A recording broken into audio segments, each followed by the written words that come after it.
dijo que casi no tenemos tiempo para el Señor y eso es verdad. Muchas veces no tenemos tiempo para el Señor. A mí me recuerda mucho el año que pasó.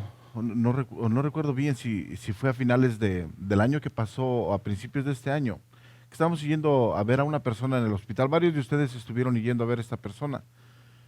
Y bueno, estaba con un cáncer terminal.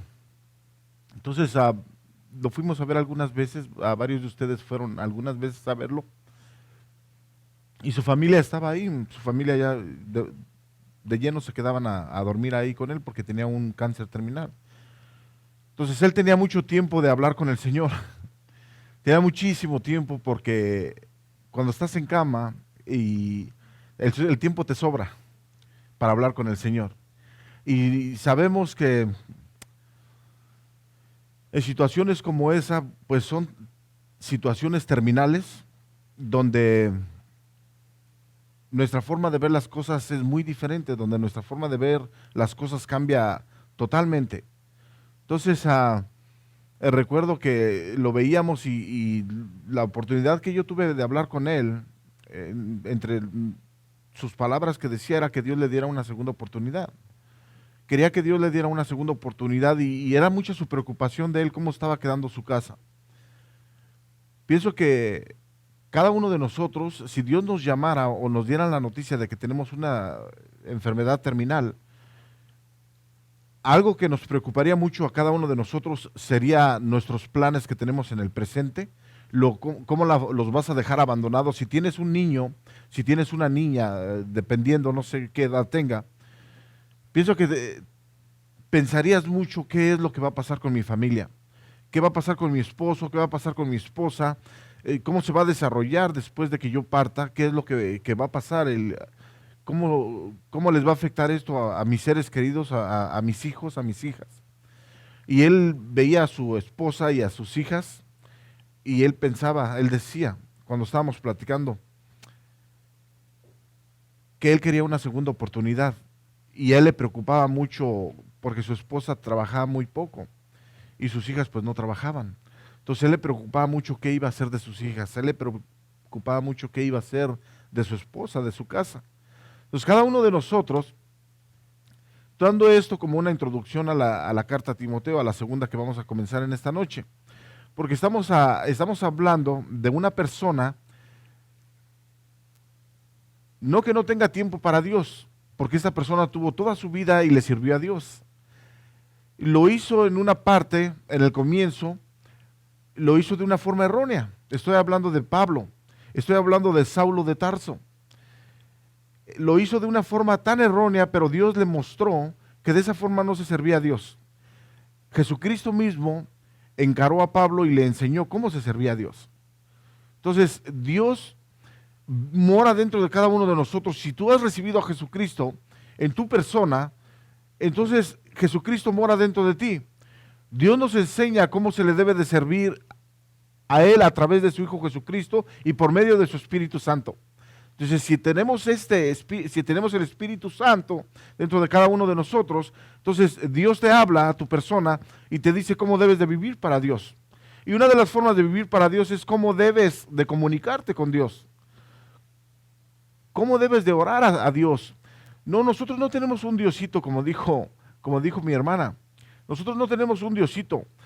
Nuestro Dios es tan grande y es tan poderoso que hizo el universo, que hizo todo lo que tú ves y lo que tú no ves, que es tan poderoso que hay tres cielos y hay personas, acabo de comprar un libro que se llama Los Tres Cielos y me interesa mucho, lo estoy leyendo porque el primer cielo donde vivimos nosotros es el primer cielo, donde vuelan las aves y donde ven las nubecitas y todo ese rollo. Pero hay otro cielo donde está el universo, donde está parte del universo, por supuesto, donde están las estrellas, el sol y todo este rollo. Y el tercer cielo, pues, es donde habita Dios. Entonces, es bien interesante este libro, me interesa, y todo esto lo hizo Dios. Aún el primer cielo, el segundo cielo, el tercer cielo, donde mora Dios, es que no podemos decir que Dios mora en el tercer cielo, porque Dios mora en todos lados, porque Dios es omnipresente. Eso quiere decir que Dios está en todas partes. Eso quiere decir que Dios está en cada milímetro de este lugar donde estamos aquí en esta tarde. Eso quiere decir que Dios está en Europa ahorita, que está en Rusia, que está en el Medio Oriente, que Dios está arriba del sol, abajo del sol, y está en la profundidad del mar. Dios está en todos lados. ¿No es precioso tener un Dios como ese? ¿No podemos tener una confianza en un Dios como ese? Ese es el Dios al que servimos, el Dios de Abraham, el Dios de Isaac, el Dios de Jacob. Ese es el Dios de Israel. No hay otro Dios como ese. Nada más Él quita y Él da vida. Nada más Él empobrece, Él enriquece. Él es el dueño de la plata, del oro. Él es el dueño de cada respiro que estás teniendo en esta tarde. Si a Dios no le place, si a Jesucristo no le place más, dice, no vas a respirar más. El próximo palpito de tu corazón no viene más y se acaba. Entonces nos quedamos sentados en esa sillita con nuestros planes y con todo lo que teníamos por el futuro. Ahora, Pablo es el escritor de la mitad casi del Nuevo Testamento. Eso es algo bien grande, eso nos debe de llamar la atención mucho, porque Pablo escribió aproximadamente la mitad del Nuevo Testamento. Entonces, hubo algo que Dios vio sobre Pablo, que Jesucristo vio sobre Pablo y lo equipó para escribir estas cartas, las cartas paulinas. Entonces, Pablo se halló caminando en la obra del Señor con toda su mente, con todas sus fuerzas, con todo su corazón. Tanto que él dijo, cuando ya era tiempo de su partida, dice, he acabado la carrera. Cuando dice he acabado la carrera es algo que me impactó cuando yo estaba leyendo por primera vez estas líneas. He acabado la carrera. ¿De qué estás hablando, Pablo? O sea, no cualquier persona puede decir he acabado la carrera. Muchas personas, si nos llegamos en cierta situación y alguien nos dijera el doctor, ¿sabes qué? Tus días están contados. Entonces, muchas personas creo que dirían he acabado la carrera, no la podrían decir esa frase.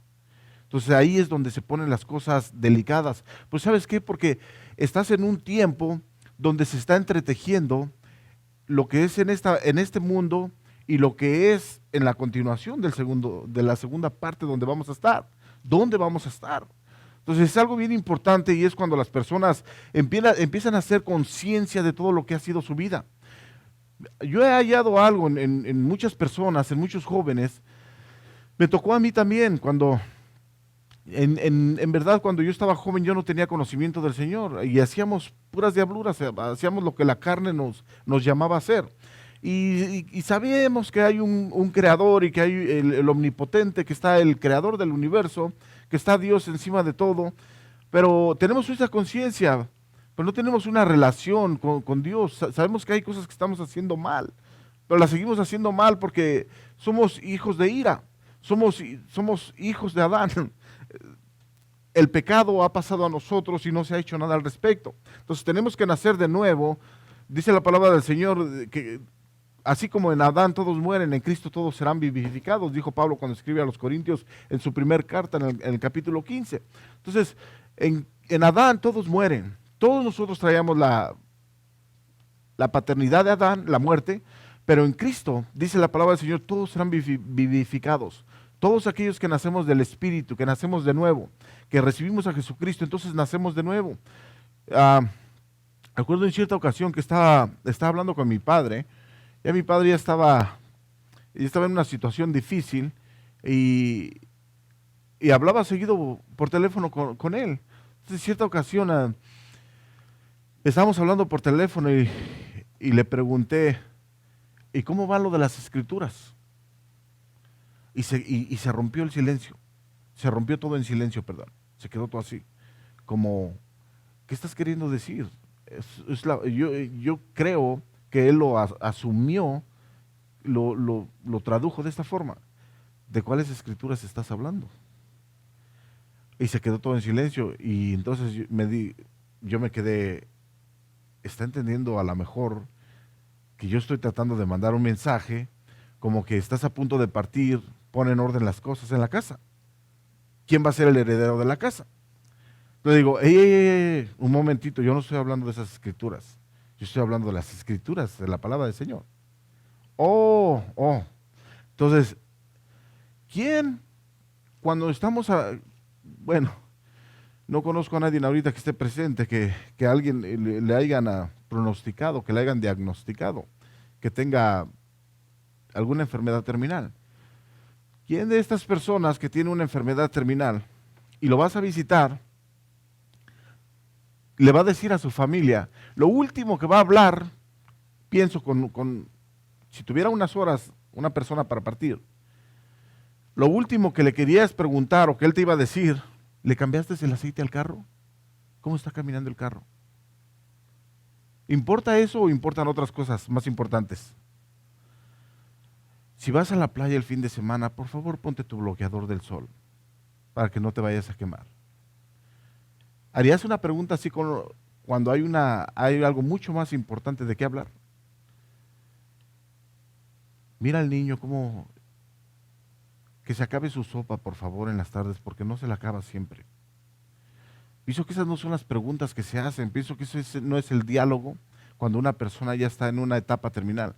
Pienso que quieres decir mucho más cosas mucho más que sientes, que son profundas, que vas a partir de aquí y que a lo mejor no vas a volver a ver a esa persona. Entonces son cosas mucho más íntimas, son cosas mucho más importantes, diría yo, cosas entretejidas entre este sistema y el sistema que viene. Entonces, Pablo está en un momento donde encaró a Nerón, al emperador Nerón, y las cosas no fueron muy bien. Las cosas no fueron muy bien y Pablo ha regresado otra vez a Roma, está en la cárcel. Pablo sabe, porque el Señor le ha dicho, que sus días están contados, que él va a morir. Por eso Pablo dice, he acabado la carrera, he peleado la buena batalla, he peleado la batalla de la fe. Entonces, es muy fácil leer un verso y que te vayas de corrido, pero analizar un verso, partirlo y ver los puntos específicos que hay ahí, donde el Señor nos quiere hablar, donde la persona, es que esta persona escribió este verso por una razón, porque fue parte de su vida y ¿por qué leemos la palabra del Señor? Tenemos 66 libros. ¿Por qué leemos estos 66 libros? Venimos a la iglesia, estudiamos la palabra del Señor y estudiamos esos 66 libros, pues algo nos interesa de ahí. Dios tiene unas historias que sucedieron con ciertos personajes bíblicos que afectan nuestra vida. Dios tiene una enseñanza para cada uno de nosotros. Pienso que muchos de nosotros nos hemos bendecido con mucha enseñanza bíblica que hay aquí en estos 66 libros. Entonces Pablo está tomando esta porción en los últimos días de su vida. No es la forma, Pablo está viviendo encadenado con un soldado romano. Y a todos lados donde va Pablo, va el soldado romano. Si tiene que ir al baño, el soldado romano va con Pablo. Si tiene que escribir cartas, el soldado romano, por supuesto que está a un lado de él y está viendo también lo que está escribiendo y a quién los está mandando. Pienso que todos los soldados que estuvieron con Pablo, encadenados o algo, se convirtieron al cristianismo también. Pienso que Pablo los evangelizó también a los soldados estos. Entonces Pablo está en sus últimas horas, él sabe que ha llegado las últimas horas y escribe la segunda carta a Timoteo, pero la escribe de una forma como que es de último momento. ¿Qué le dirías tú a uno de tus hijos? Porque Timoteo es el hijo amado de Pablo, hijo en la fe. Entonces la carta que vamos a leer a continuación, Pablo se la escribe a Timoteo, pero son instrucciones de último momento. Pablo sabe que las cosas no fueron bien con Nerón. Pablo sabe que va otra vez a encarar juicio y el Señor le ha dicho que va a partir, como le dijo a Pedro también. Porque dijo Pedro que el Señor, como el Señor me lo ha dicho, que muy pronto tengo que abandonar el cuerpo. Entonces el Señor le habló directamente a Pedro y le dijo que iba a abandonar muy pronto el cuerpo. A Pablo, por supuesto que se lo dijo también. Pablo, las cosas no van a ir muy bien. Pablo tuvo un juicio, tuvo una acusación religiosa. Mira, yo quiero que observes esta parte, es bien importante. Pablo tuvo una acusación religiosa y honestamente, pues Israel no tenía, los judíos no tenían el derecho de poner a alguien a muerte, porque por supuesto para eso estaba Roma, tenían que pasar a través de Roma. Entonces, pero dijeron, pero si hacemos las cosas de una forma con que ofenda al imperio romano, porque alguien me preguntó una vez, pero ¿por qué pusieron a Pablo a muerte? O sea, ¿qué es lo que él hizo? agitar las multitudes, pero ¿con qué fin las agitaba? Pedro, ¿con qué fin agitaba las multitudes? Entonces, como no se estaba ganando mucha área en esta forma, entonces, si hacemos las cosas como que Pablo no es un fiel de Roma, es un ciudadano romano, pero rinde culto a alguien más, no rinde culto al rey César. Pero si decimos que rinde culto a otro rey, a Jesús, entonces eso sí va a ofender a alguien. Cuando Jesucristo estuvo ante Poncio Pilato, le dijo Poncio Pilato, entonces tú eres rey. Eso era lo que le importaba a Poncio Pilato. Dime entonces, ¿eres rey? Dijo Jesucristo, yo para eso he venido, yo para eso he nacido. Mi reino no es de este mundo. Si mi reino fuera de este mundo, dice mi seguidor, pelearían, dice, por mí. Pero mi reino no es de este mundo. Entonces, Jesucristo sabía, por supuesto que él era rey. ¿Cuál fue el problema con Herodes el Grande? ¿Por qué puso a que murieran los niños de 2 años para abajo? Porque se estaba anunciando que iba a nacer un rey. Entonces, Herodes tuvo un problema. Aquí no hay más reinado que el mío. Todos estos babies tienen que morir, porque entre estos está el que va a ser rey. Entonces a mí nadie me quita mi trono. Cuando nosotros hablamos del Rey Jesucristo, tú vas a agitar los aires. Cuando tú hablas de Jesucristo, tú agitas los aires. Hay problema. Cuando tú hablas de un santo, cuando tú hablas de Buda, cuando tú hablas de Mohammed, cuando tú hablas de Mahoma, cuando tú hablas de cualquier otro personaje, no pasa nada. Pero habla de Jesucristo. Habla de Jesucristo y vas a ver lo que sucede. Cuando tú pones un sign, cuando tú pones un cartelón en algún lugar, lo puedes poner de lo que tú quieras, pero pones Jesus saves, Jesucristo salva. Estás agitando los aires, hay un choque. Pues ¿sabes qué? Tú vas a hacer un choque nada más entre las dos fuerzas que existen.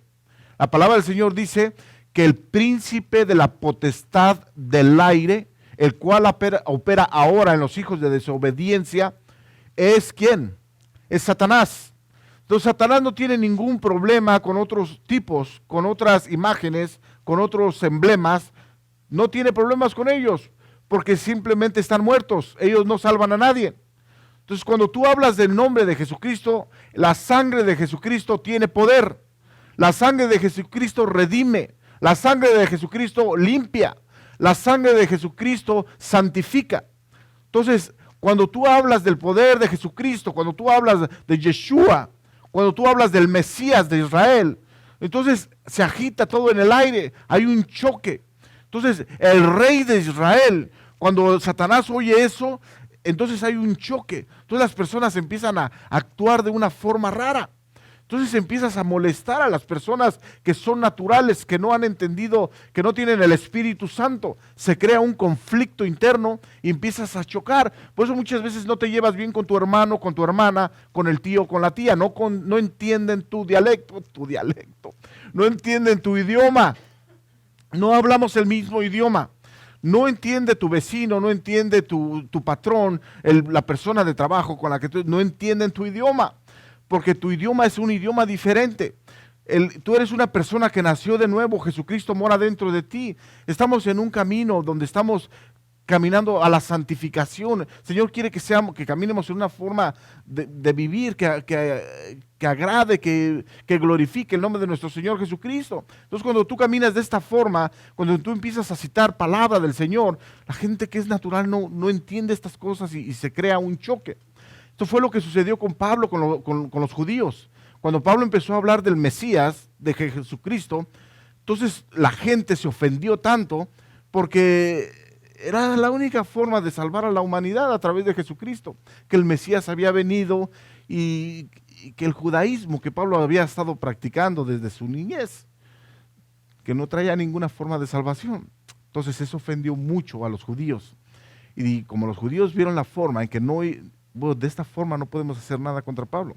Pero ¿qué tal si decimos que Pablo no honra a César? César es el rey. El César es el rey, Nerón es el rey. Pero si decimos que Pablo honra a Jesucristo, al rey de los judíos, entonces hay un problema ahí, lo metemos en problemas. Y por supuesto que Pablo no estaba decidido a dar marcha atrás de su fe. ¿Cuántos de nosotros estamos decididos a dar marcha atrás de nuestra fe? Si Jesucristo mora dentro de ti, si Jesucristo mora en nosotros, yo pienso que nadie de ustedes puede dar marcha atrás en su fe. No podemos decir en cierta ocasión que Jesucristo no es Rey de Reyes y Señor de Señores. Eso le costó a Pablo la vida. Eso le costó a Jesucristo la vida. Entonces eso le costó a muchos mártires del primer siglo la vida, porque no negaron a Jesucristo. Y es que cuando Jesucristo mora dentro de ti, cuando tú has visto lo que Jesucristo ha hecho en tu vida, cuando el Señor nos ha sacado de la basura donde no valíamos nada, hay muchas personas que tienen una posición social, que tienen algo material de este mundo y creen que valen mucho, pero en verdad no vale nada. No nos da nada de valor lo que somos externamente o lo que poseemos. Lo que somos en el interior, dice la palabra del Señor, que el Señor se deleita en las personas sencillas, en la persona humilde, en la persona justa.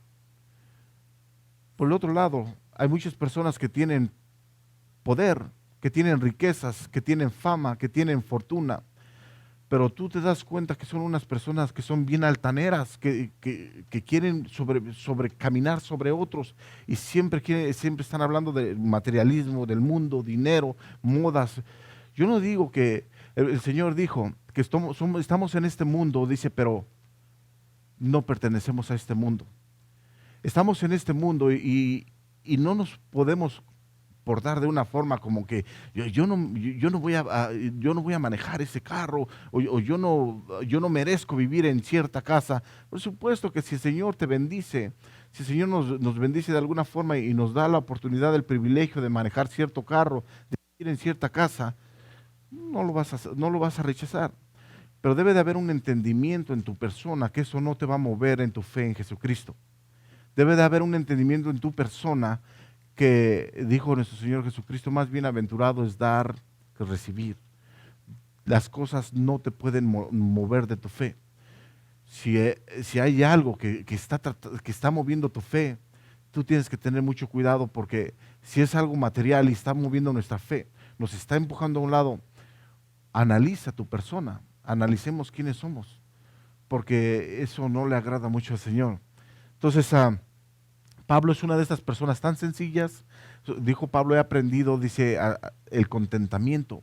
Dice, he aprendido a tener en abundancia, he aprendido a estar en necesidad, hambre. Pablo pasó por todas estas situaciones. Dice, por todo esto, dice, estoy enseñado. Pablo estuvo en todas esas situaciones. ¿Sabes qué? Su fe de Pablo nunca se movió para nada. Entonces es algo precioso ver cómo el Señor le dio la oportunidad, lo equipó, confió en él, y Pablo escribió a través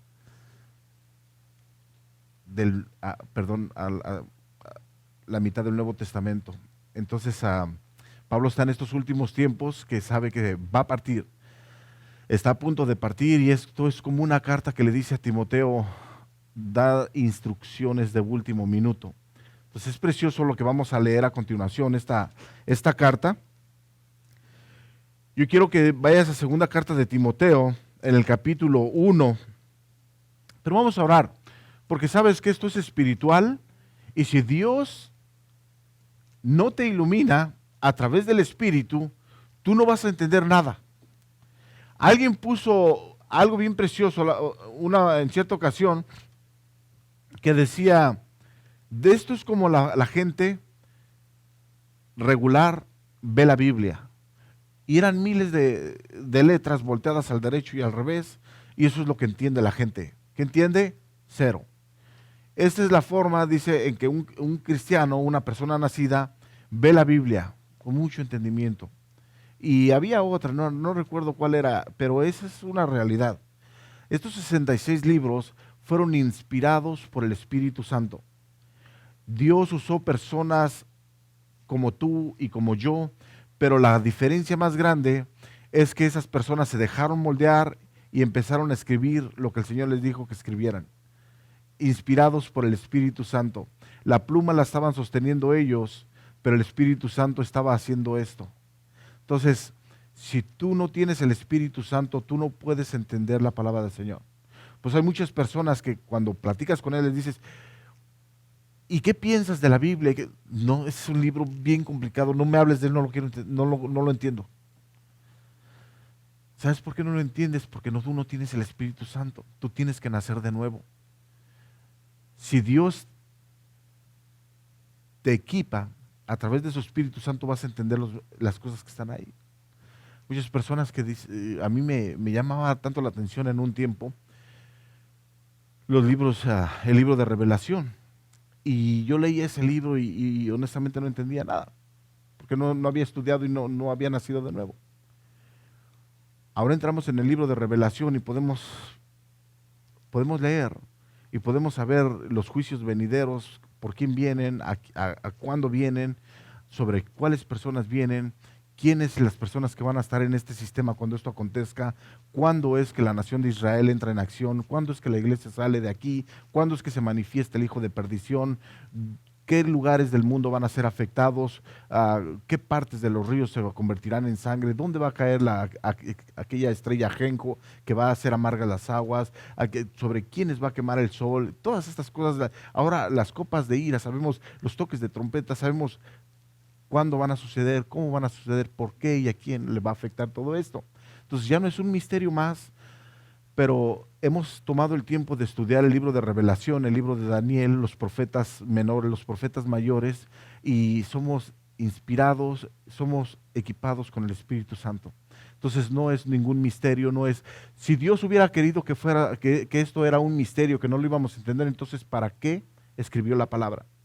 Entonces todo esto es entendible, todo esto es hecho para nosotros, es una bendición para nosotros. Esta carta que estamos leyendo, que vamos a leer a continuación, va a ser una bendición tremenda para la iglesia. Pero ¿sabes qué? Tenemos que estar dispuestos cuando recibamos la palabra del Señor y hable a tu vida, tienes que estar dispuesto a recibir, tienes que estar dispuesto a hacer el cambio que Dios quiere que hagamos en nuestra vida. ¿De qué forma va a aplicar a tu vida? ¿De qué forma va a aplicar a tu persona? Tú tienes que estar atento en lo que Dios va a decir a tu vida. Si tú no lo haces, te vas a perder algo. Tú no estás aquí por una casualidad, tú no estás aquí en esta noche porque, no sé, tú estás aquí porque Dios quiere que estés aquí. Porque Dios quiere que estés escuchando la palabra del Señor. Porque te va a hablar el Señor en cierta área en esta noche. Pongan atención, Padre bendito, soberano, te damos gracias en esta noche por tu bendita misericordia, por tu gracia, Padre, por lo que nos amaste, porque viniste a esta tierra, Señor, y tomaste, Señor, tomaste vida, Señor, en un cuerpo, Padre, y te diste por nosotros, Señor, nos amaste hasta el fin, Padre, diste hasta la última gota de tu sangre, Señor, porque tu amor es grande, tu amor no lo podemos entender, Señor, por eso en esta noche te pedimos, para que tú, Señor, nos equipes con entendimiento, para que tú bendigas, Señor, los labios de la persona, Señor, que va a predicar tu palabra, Señor. Te pido, Señor, para que nos des gracia, sabiduría, entendimiento, para que tú abras, Padre, nuestra mente, para que nuestros oídos, Señor, estén dispuestos. Quita, Señor, cualquier preocupación, Señor, quita cualquier cosa que está estorbando en este momento, para que tu palabra haga el efecto que tiene que hacer en cada persona que está en esta tarde, Señor. Bendice el aire que aquí se respira, Señor. Bendice este tiempo que tenemos en comunión contigo. Y por supuesto, Señor, tú eres nuestro invitado especial. Tú eres, Señor, el que nos va a hablar en esta tarde, Señor. En el nombre de tu Hijo amado Jesús, Señor. Amén. Si tú estás en Timoteo, en la segunda carta, el capítulo 1, dice el verso 1. Pablo dice apóstol de Jesucristo, por la voluntad de Dios, según la promesa de la vida que es en Cristo Jesús. Mira, observa este primer verso, hermano. Dice que es apóstol de Jesucristo. ¿Sabes algo que aprendí en la escuela, hermano? Cuando estábamos yendo a la escuela, la maestra, el profesor, nos hacía cambiar las palabras 2 o 3 veces, lo más que se pudiera, para que nuestro intelecto, para que nuestra persona pudiera reaccionar de una forma que meterte en la escritura, comprender el mensaje y poderlo ampliar, y de una forma nos hacía que lo proyectáramos a los demás. Entonces fue algo que me ayudó tremendamente. Y entonces diría Pablo apóstol, entonces diría Pablo enviado, porque apóstol quiere decir enviado. O sea que a Pablo no lo envió cualquier persona, a Pablo lo envió a alguien. ¿Cuántas personas hay aquí, cuántas personas hay allá afuera que no los ha enviado nadie?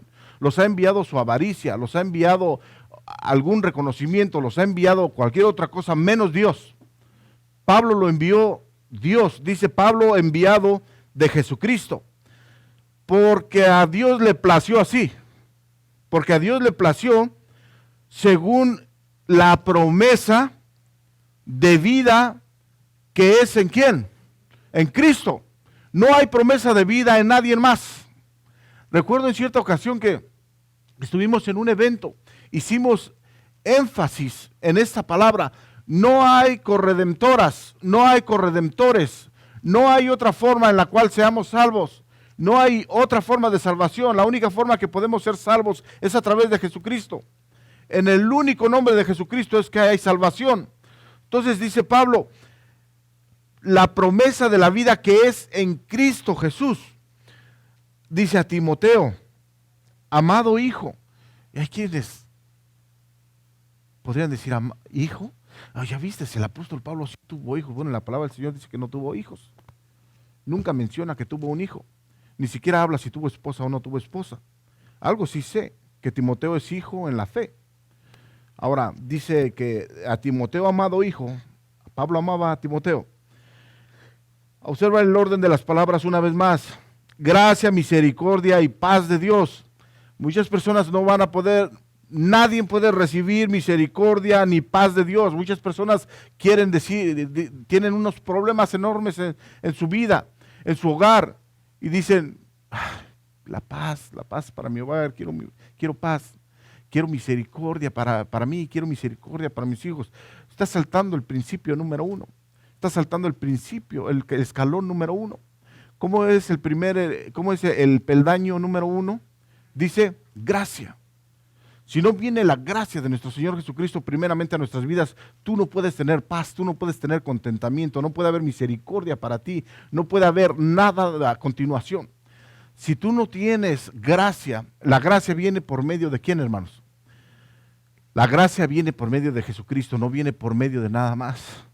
Entonces, es bien importante observar estos principios bíblicos y ponerlos aquí en nuestra mente y que no se vuelvan a mover de ahí. Ese es un principio bíblico, que la gracia de Dios, ¿qué quiere decir gracia, hermanos? Regalo inmerecido. No te lo merecías. Nadie de nosotros merecíamos ser salvos. Todos nosotros estábamos destinados a destrucción por la desobediencia, por nuestros pecados. ¿Sabes que Dios es 3 veces santo? El libro de Isaías, en el capítulo 6, hay una escena celestial bien preciosa donde están los serafines y está Dios en su trono.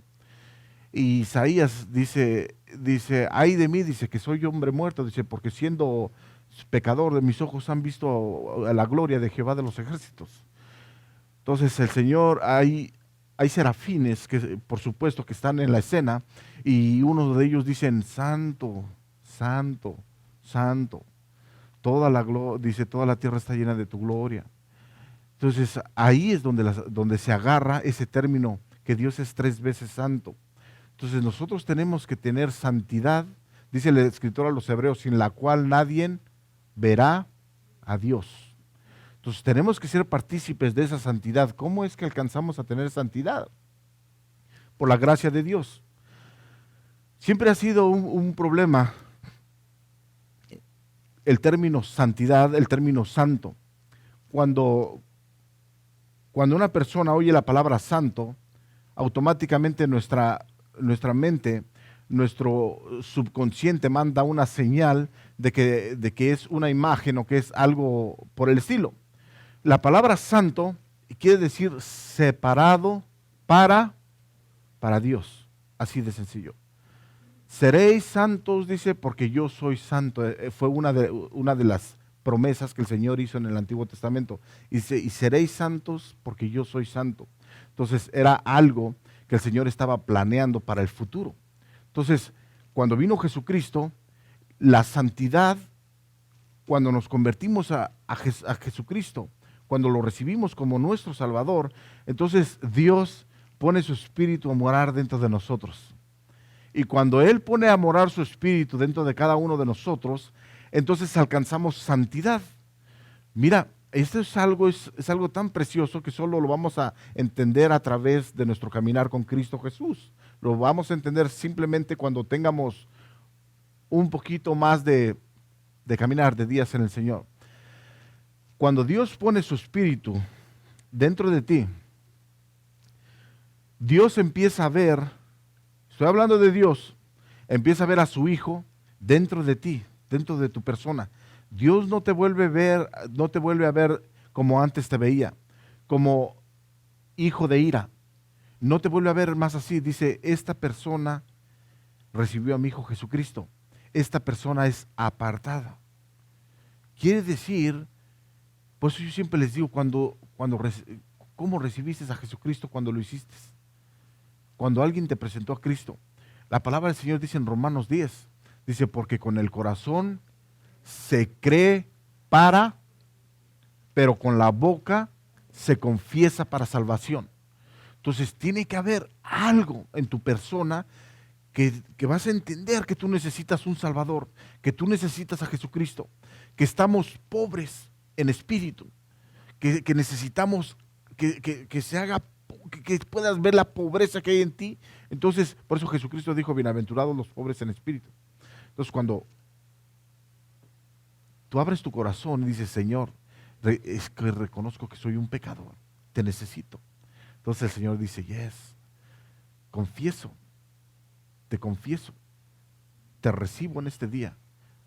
Entonces Jesucristo viene y pone su Espíritu dentro de ti y te sella. Entonces cuando te sella, Dios no va a ver más a la persona que veía antes. Ahora va a ver la obra de su Hijo Jesucristo dentro de esa persona. Ahora lo que Dios va a tratar, lo va a poner en ciertas circunstancias donde esta persona va a empezar a tallar su persona. Va a empezar a tallar su hombre viejo. Y entonces van a venir ciertas situaciones donde ya no te vas a ajustar bien a la sociedad, a las personas naturales. A mí me encanta lo que dijo una vez un pastor.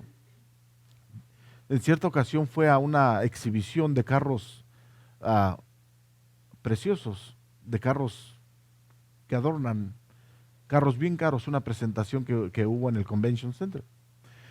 Entonces, cuando llegó, muchas personas, oye, yo quiero estar ahí, yo quiero ser parte, y ves un Lamborghini, y ves un Ferrari, oh, yo me quiero subir en el Lamborghini, oh, wow, mira la puerta, el Ferrari, oh, Y cuando llegó este hermano, entró y empezó a verlos, y la gente que se volvía loquita por los carros, y le dijo a su esposa, ya me aburrí, vámonos.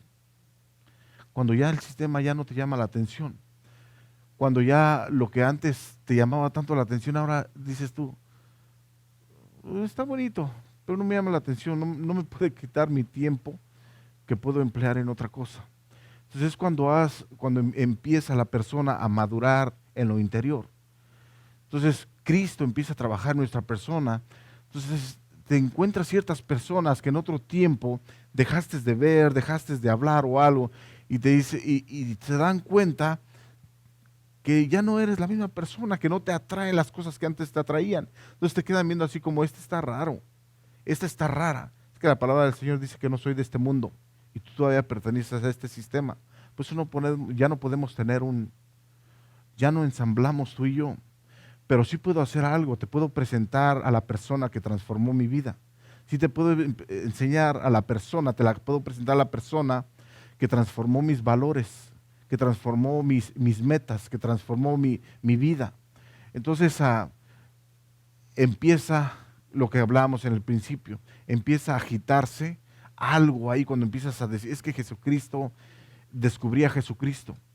Es que yo había oído, dijo Job al final de su libro, dice que él había oído al Señor, dice, de lejos. Quiero leer esta porción. Mira qué rápido voló el tiempo, hermano. Qué rápido corrió el tiempo. Dice al final del libro de Job,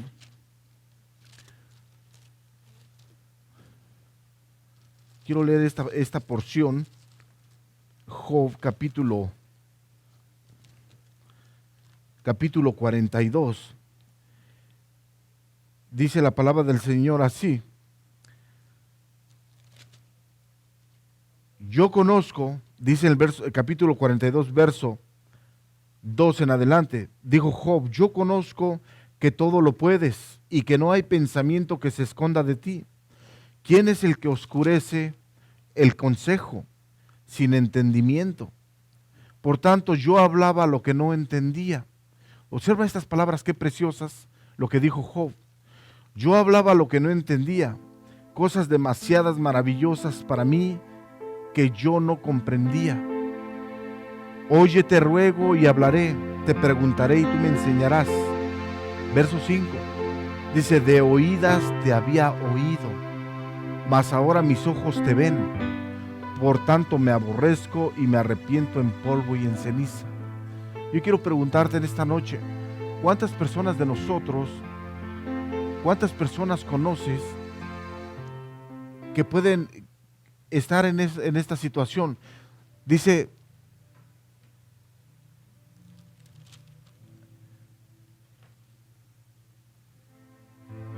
de oídas, dice, te había oído, mas ahora mis ojos te ven. ¿Cuántas personas en otro tiempo oíamos de Jesucristo? Oh, Jesucristo, oh sí, aquel que está colgado en la cruz, oh sí, sí, sí, sí. De oídas te había oído, a lo mejor te había visto, pero cuando tú tienes una relación con Cristo, cuando tenemos una relación con Cristo personal, tú no puedes tener una relación por tu esposa, tú no puedes tener una relación por tu hijo. Esto es individual. La otra vez me dijo mi esposa, estaba comiendo y llegó ella, me dice, ¿ya oraste? Y le digo, aunque haya orado, le digo, esto es individual. Si tú quieres orar por tus alimentos, ora por tus alimentos. Yo siempre le doy gracias a Dios por mis alimentos. Y a veces no me vas a ver como una persona religiosa, pero yo dentro de mí, Señor, gracias Señor, porque yo sé que todo proviene de allá arriba. Y si no es por tu gracia, y si no es por tu misericordia, no comemos. Entonces, todo esto es individual. La salvación es individual. Tu caminar con Dios es individual. Me da mucho gusto que muchos de ustedes oran por sus hijas, por sus hijos, por su pareja. Síganlo haciendo. Pues sabes que va a llegar el momento.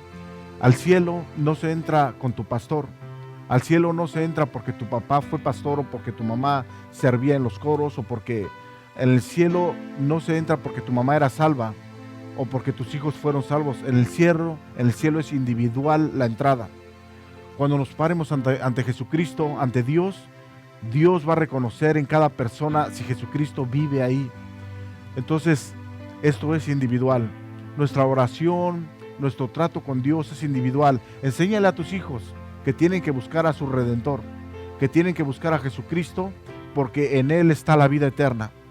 Entonces, corrió bien rápido el tiempo. Estos estudios son preciosos. Mira que tuvimos una introducción y tocamos nada más un verso, 2 versos, pero si Dios permite, el martes que viene nos vamos a desarrollar un poco más. A mí no me importa correr en la Escritura, a mí me importa estudiar la palabra del Señor y que todos crezcamos. Amén, mi hermano. Padre bendito, te damos gracias en esta noche por tu bendita